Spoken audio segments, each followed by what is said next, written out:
Selamat siang. Ada beberapa pertanyaan dari teman media terkait kasus Nikita Mirzani yang diperpanjang 40 hari.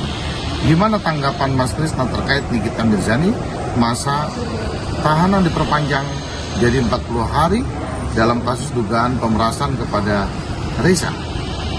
Kalau menurut saya itu adalah sah-sah saja.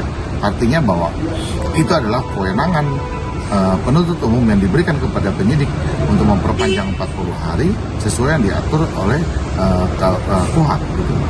Jadi sebenarnya sih perpanjangan waktu 40 hari itu sah-sah saja.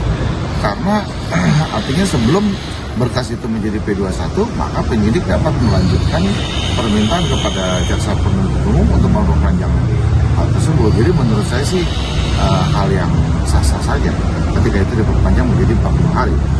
Kemudian kedua, sebagai praktisi hukum, alasan polisi memperpanjang masa tahanan menjadi 40 hari.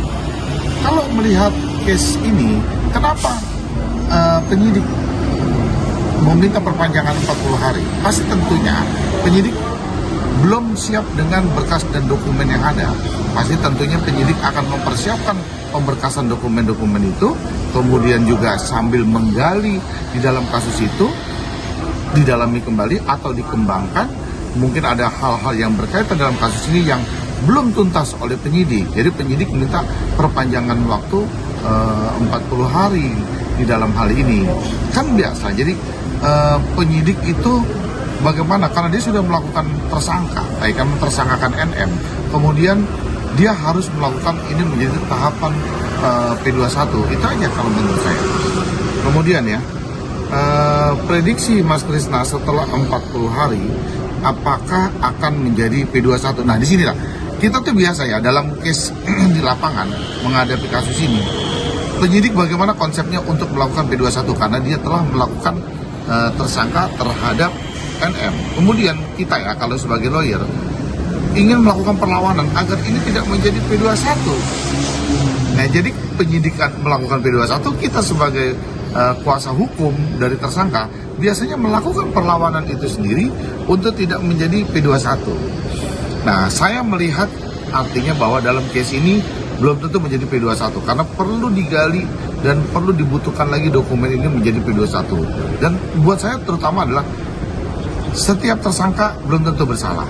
Karena nanti ya kan ketika dia bersalah atau tidak bersalah itu adalah pengadilan yang menentukan. Artinya ketika dia tersangka, kalau itu menjadi tahapan P21, maka dia akan menjadi terdakwa. Nah, ketika dia menjadi terdakwa, belum tentu dia bersalah, sehingga dibebaskan oleh pengadilan. Kita lihat aja case-nya nanti ya, kita lihat case-nya nanti. Kemudian nomor 4 ya. Jadi kalau nomor 4 sih, pertanyaan menurut saya, dalam kasus NM dan RG ini adalah salah satu kasus yang sedang ramai dibicarakan di publik.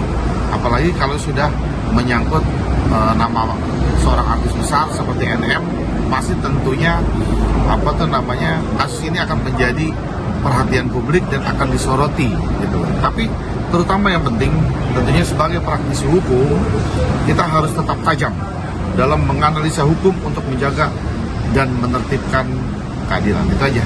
Salam Krisnamurti dari Korea.